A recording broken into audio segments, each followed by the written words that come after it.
Fala, moçada, tamo aí, eu e quem? Professor Carlão Roberto de Almeida Júnior. Vamos hoje tá gravando um episódio para vocês deste podcast que veio para ficar e abalar, que é quem? O Prof Play, nosso querido e amado podcast que a gente faz com tanto carinho e anseia aqui os momentos da gravação.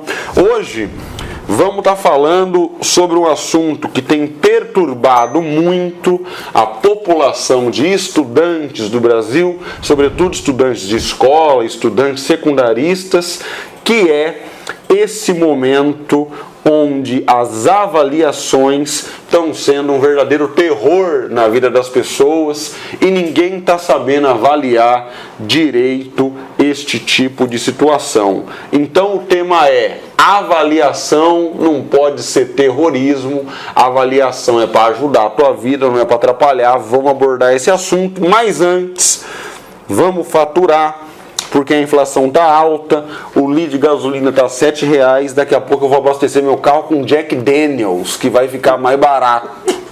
Mas graças a Deus, daqui a pouco corre outubro e quem sabe Deus, né? Não acontece algo diferente.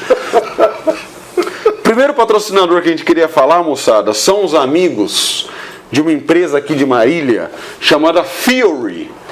Fiori, que é o que? Um curso por matéria, é uma escola que tem alguns cursos que você pode ir lá fazer e cursar. Tem física, matemática, química, biologia e redação online e presencial. Então, de repente, nessas disciplinas que muitas vezes são um pouco mais complicadas do ponto de vista técnico, são um pouco mais exigentes no exercício, são aquelas que te deixam em dificuldade na escola, você pode ir lá e fazer esses cursos. Você pode fazer um, você pode fazer dois, você pode fazer os 5, e os professores que cuidam desses cursos são sensacionais. É o Esqui, o Lucas Leite, Ricardo Carioca, Ricardo Sarri e Inacinho voando na química. Eles ficam lá na rua Santa Helena, no número 352, aqui na cidade de Marília, que fica ali um pouquinho antes do Bosque. Fiori, certo? Que nome bacana. O telefone é 01514 981 21 4287. É os caras da maçã inteira. Não é a mordida. Não é da maçã mordida. É a maçã inteira. Maçã mordida é lá em Los Angeles. Apple, se quiser patrocinar nós, estamos aí. Tá no jogo. A mordida nós já tem. E aí, vamos lá, e o nosso parceiro de primeira hora, nosso grande amigo, nosso irmão Flavinho, aqui vamos falar dele, vamos falar da Zap Autoescola, que é uma autoescola que não tem jeito de você perder, porque quem tem Zap não perde, né, parceiro? É truque. Tá de Zap, vai pra cima, não tem jeito de perder. A Autoescola Zap fica na cidade de Garça, na Avenida Doutor Labienio da Costa Machado, número 1145. O telefone dos meninos é DDD 14, número 34710662. É carta tipo A, tipo B, tipo AB, agora convênio com a NASA, convênio com a Marinha, vai formar até fuzileiro lá. Os caras estão voando no bagulho. Você chega lá, procura o Flavinho, que é um sósia desse caboquinho aqui, e você pede um desconto camarada, fala que viu no Prof Play e ele vai ajudar você. Firmeza? Tranquilão? Tranquilão. E assim a gente segue. Você quer começar o rolê? Posso começar. Vai com tudo. Hoje a gente vai falar sobre avaliação. E a avaliação é uma coisa muito mal compreendida na história da educação brasileira. Porque muitas vezes a avaliação é chamada de prova. A gente sempre fala, tem que fazer as provas, tem que mandar as provas, tem que corrigir as provas, tem que colocar a nota das provas e tal. E esse nome para o estudante, ele tem um aspecto simbólico um pouco negativo, porque ele se sente pressionado diante dessa situação que prejudica ele. Muito bem. No começo da carreira, as minhas avaliações eram muito mais difíceis. À medida que eu fui entendendo como que funciona, elas foram ficando um pouco mais objetivas, um pouco mais diretas, um pouco mais simples, um pouco até mais honestas com a capacidade intelectiva dos estudantes. E por que que é isso que geralmente acontece? Se eu der uma avaliação que tem o nível teórico da exposição da minha aula, eu estou sendo injusto com o estudante. A avaliação, no meu modo de entender, ela tem que ter um nível de cobrança que atrele o rol conceitual que você apresentou com a habilidade intelectual que ele tem naquele momento. E tem muito professor que não entende isso e dá aquelas provas de cair o cu da bunda e pega a segunda fase da Unicamp e deixa mais difícil e tal, e aí fica aquela prova nazista, né, velho? E aí é muito curioso, aproveitando o ensejo. Olha o problema, olha o problema. Eu gostaria, Carlos Roberto, que você me contasse uma história que quando eu soube, eu fiquei muito animado com a história que transcorreu entre o senhor e um professor de matemática, porque eu acho que essa história é muito ilustrativa para mostrar para a nossa audiência o real problema que está por detrás do mecanismo das avaliações. Se você quiser usar pseudônimos, eu acho bom. Não, é que se for a história que eu tô pensando, Só pode que ser. tem várias, né? Tem história, sempre tem. Mas se for a história que eu tô pensando, eu vou te contar, porque é um negócio pra mim muito forte. Sala dos professores, aquele converseiro, né, tal, e tem sempre uns caras que gostam de falar mais do que os outros. Eu, particularmente, quando chego em sala dos professores, eu tento alguns minutos ficar em silêncio. Eu já falei tanto, né, bicho? Eu tento segurar um pouco. Tomar Às vezes um ar. Eu fico cansado de escutar a minha voz, sabe? Então eu dou uma seguradinha. Mas, nesse dia, tinha um camarada com as provas de matemática, pá. E ele falou assim, tal coisa... A pessoa nasce sabendo. Tem que ser muito burro para não saber isso. Mas bradando. E aí eu, que gosto de ver a coisa, eu gosto do mal feito. eu gosto do problema. Certo? Eu olhei para ele e falei assim, eu não sei fazer isso aí não. Você acha que eu sou burro? Ou você está falando que eu sou burro? Aí o cara deu uma gaguejada, deu uma falhada, Não, professor, deu aquela patinada. Mas porra, bicho. Que é essa história que você É essa história. Porque tem uma outra, de um outro professor de matemática, mas é mais leve. Mas, cara, acho um absurdo você achar que o camarada tem que saber determinadas coisas, porque senão ele não vai isso, ele não vai aquilo, ele não vai aquilo outro, ele não vai o quê? Ele não vai ser igual a você, fim. É isso aí. Só isso. Só que eu, quando vou montar uma avaliação, eu procuro ser simples, no sentido de eu quero que o aluno esteja dominando alguns conceitos que são importantes para entender o mundo. Acabou. Certo? Dali para frente está tudo certo. Agora, quando chega uma dinâmica de preparação para o vestibular, aí eu vou criar questões que simulem a dinâmica do vestibular. Sim. Mas isso não mede conhecimento. Não. Isso só mede a habilidade dele de se adaptar Fazer questão. a determinadas cobranças.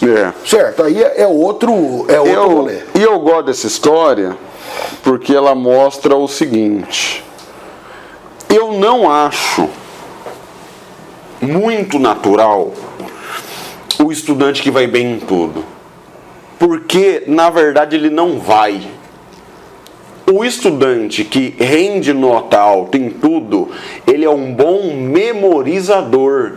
Não significa que ele está aprendendo todas todas as áreas do conhecimento na mesma intensidade, no mesmo nível, na mesma cadência, na mesma sintonia, porque isso frustra o funcionamento normal do cérebro.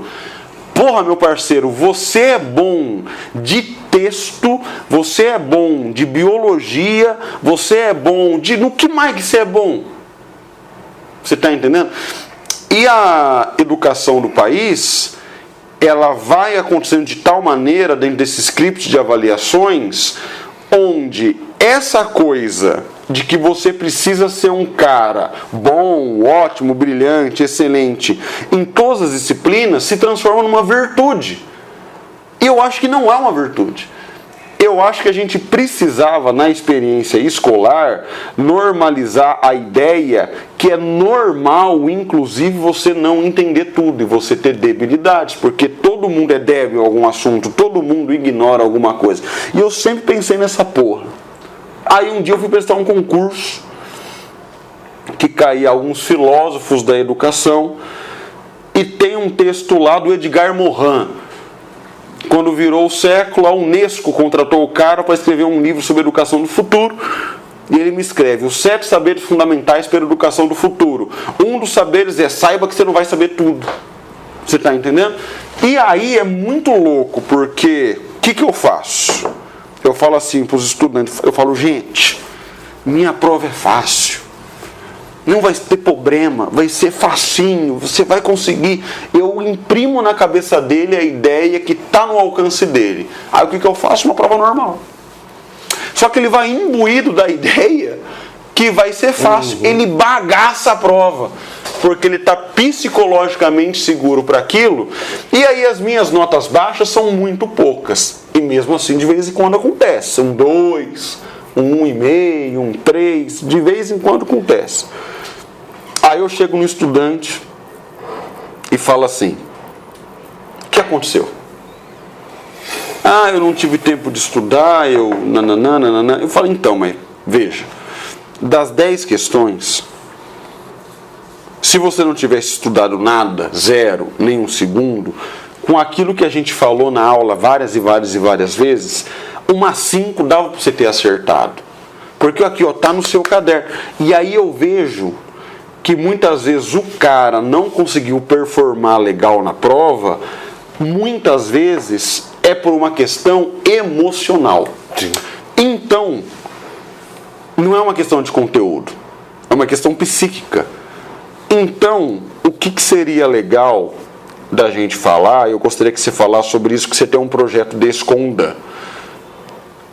Prova em escola e depois em situação de vestibular é uma responsabilidade tanto do estudante, bem como da família, que precisa dar para ele o devido suporte emocional. Sim. E eu gostaria que você falasse sobre isso. Sim. Cara, você sabe que nos últimos não, como é que eu posso? Nas últimas décadas, muita coisa mudou com relação à abordagem na escola. Mas teve uma hora na sua fala que você disse assim: acaba imprimindo na educação brasileira. Esse termo eu não acredito que ele esteja correto, porque eu acho que não é a educação brasileira, acho que são os professores brasileiros. Porque se você olhar as teorias que embasam a educação nos últimos anos, Morin, Novoa, são os caras que entendem essa coisa do crescimento, da apropriação, né, do conhecimento, que entendem que você não tem que ser um copista, que você não tem que ser um memorizador, que você não precisa ter uma performance incrível em todas as dinâmicas. O que acontece é que os professores, muitas vezes, não atualizam. Fica aquela coisa, hoje em dia, blá blá blá, porque antigamente... Essa conversa de antigamente é chata pra caralho. Certo? Antigamente já foi, parceiro. Hoje é hoje. Você está vivendo hoje. Você está vivendo hoje, não adianta. Isso aí. Ah, eu não gosto da internet, mas ela existe aí. O que vai fazer? Só que, eu não gosto de não sei o que, pô, não adianta. Tem coisa que não adianta. Então, o que eu e o Danilo conversamos essa coisa de viajar junto... Tem coisa que não adianta muito, bom. Não adianta. Não adianta, sabe? Não adianta. Ó, eu sou sincero, cara. Tem uns camaradas que não querem. Sim. Tem uns camaradas que não querem. E é por isso, esse é um dos motivos. Eu sei que eu vou tomar muita porrada por isso. Mas esse é um dos motivos que eu gosto de trabalhar na iniciativa privada. Sacou? Você tem concorrência, parceiro. E se você não quiser... Ó, linha na pipa. Quem não atualizar, tchau, o mercado obrigado. vai defenestrar você. Sabe, eu gosto disso, eu acho isso legal. E essa coisa da gente viajar junto ajuda bastante. Né? E eu viajei durante muitos anos aí, eu e o Danilo, e na estrada a gente sempre trocando ideia. Uma coisa que começou a nos incomodar, e isso era pré-pandemia, agora está pior, é que muitas vezes o problema do aluno não é o conteúdo. O problema dele é que ele não tem suporte, ele não tem condição. Aí você chega o camarada lá, pô, como é que você estuda? Ah, Carlão, na minha casa é difícil pra caramba pra eu estudar, porque pô, tem barulho disso, barulho daquilo, toda hora minha mãe tá me chamando pra fazer um arroz, pra colocar o lixo pra fora, pra lavar uma louça. Então a família tem que estar imbuída daquilo. O camarada precisa estudar, ele precisa estudar. Precisa estudar. Então a família tem que dar condição para ele estudar. Então, ó, durante X horas você está ali no quarto e eu não vou te chamar. Isso não quer dizer que o cara não tem que ter obrigação doméstica, certo? Mas essas coisas têm hora. Elas têm que ter hora para acontecer. Mãe, não vai lá no quarto chamar tua filha para perguntar o que ela acha do vestido que você vai no casamento da Sebastiana. Certo? Poxa, e o pai e a mãe precisam entender que esse menino e essa menina, eles são diferentes do que foram os pais. Eles têm outras perspectivas. E quando um pai e uma mãe quer determinar como vai ser a vida do filho, a tendência é o fracasso. Sim. Sacou? Não adianta você... O que eu acho que antigamente tinha muito bom e que muitas vezes a gente perdeu? A liberdade. Certo? Quando você chegou pro teu pai, pra tua mãe, que são duas pessoas com ensino superior, com pós-graduação, pessoas bem colocadas, e você falou, eu quero seguir tal carreira. Eu não vou dizer pra você que o teu pai sonhava com isso. Mas o que ele fez? Apoiou. Vai lá, meu filho. Tora o porrete, você sabe o que é isso? Ó, ser professor, a vida é assim, ó, a remuneração é essa, é isso que você quer? Então, vai com tudo, a vida é sua, pega e vai que vai e lute para ser o melhor, que é o que você está fazendo. Claro. Sacou? Quando eu escolhi a minha carreira, não é o que meu pai queria para mim, meu pai queria que eu fosse agrônomo. O que meu pai falou para mim? Vai fundo, meu filho, toca a sua vida, a vida é sua, não é minha. Mete o pau. Viva a sua vida. E os pais hoje não deixam. Então, lógico, o projeto tem muita coisa, né? Tem muita coisa para abordar. Mas eu acho que a primeira coisa é isso: respeitar as pessoas. Eu acho que respeitar as pessoas é um caminho importante. E o adolescente, ele tem que ser respeitado, cara. Isso aí. Ele vai caminhar mediante isso. Isso aí. Ah, mas se ele for médico, ele vai ganhar muito mais, ele vai ter um futuro blá blá blá blá blá blá. E ele vai estar feliz. Será que ele quer isso? Ah, mas ele não tem maturidade para saber o que ele quer. Culpa é sua, papai e mamãe, que não exercitou ele o suficiente para ele ter a maturidade. E isso eu falo sem medo. Por quê? Porque eu sou pai. Sacou? Ah, tua filha tem condição de ter maturidade? A minha filha tem 16 anos e ela tem maturidade para errar.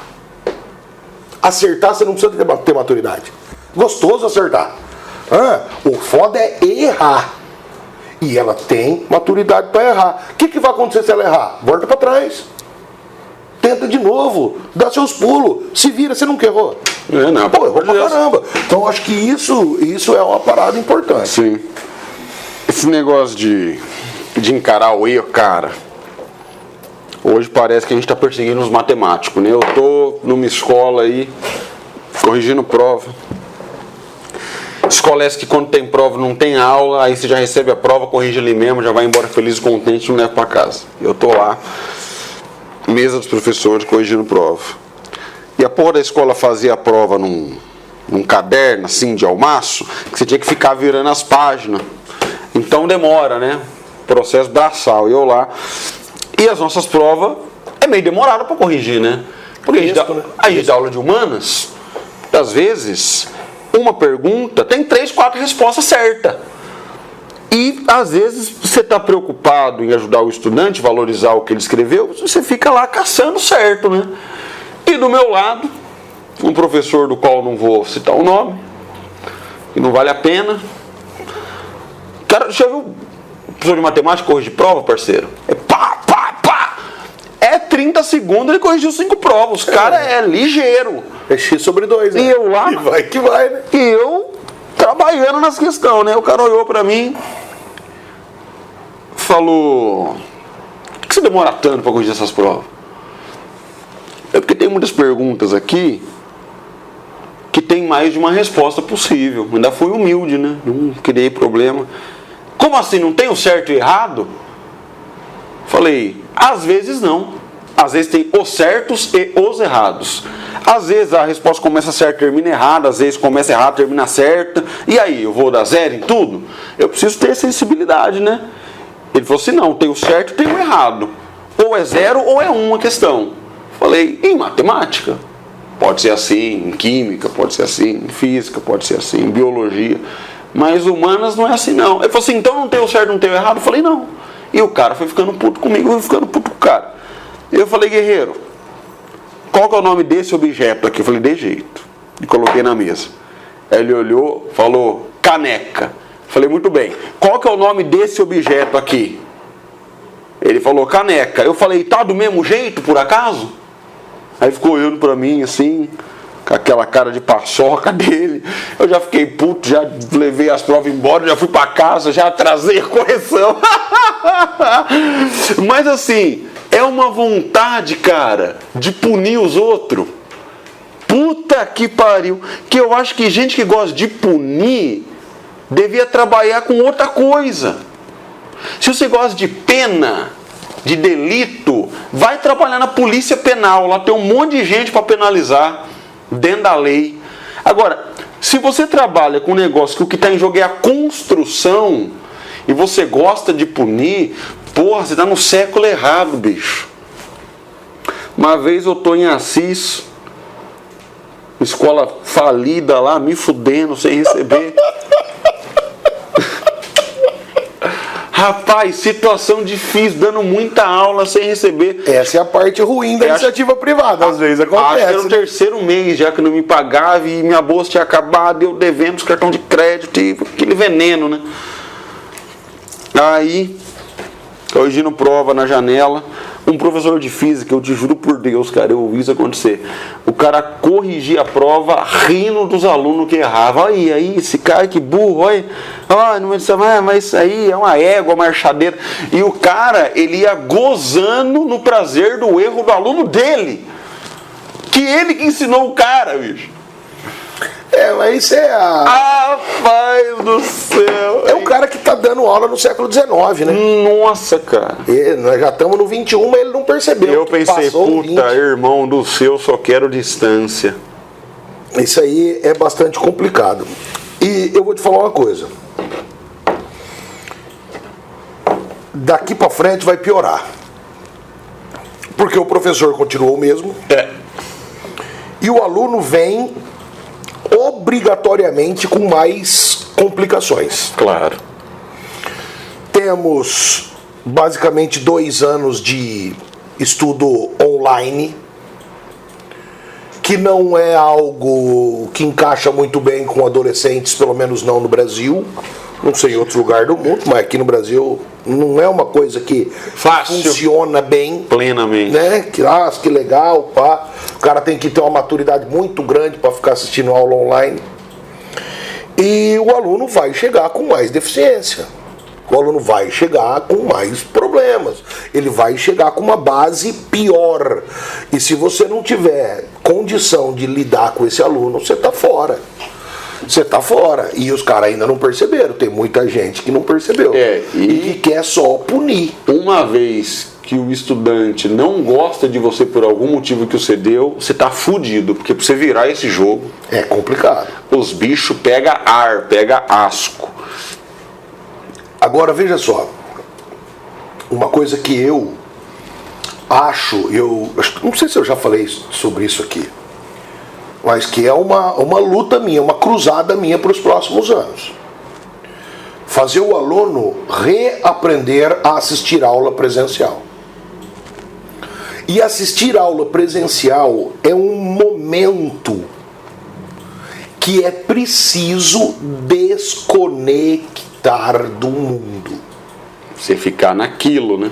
Porque é o seguinte, a conversa de que as pessoas conseguem fazer várias coisas ao mesmo tempo, para mim, isso é uma mentira que foi criada pelos homens para dominar as mulheres.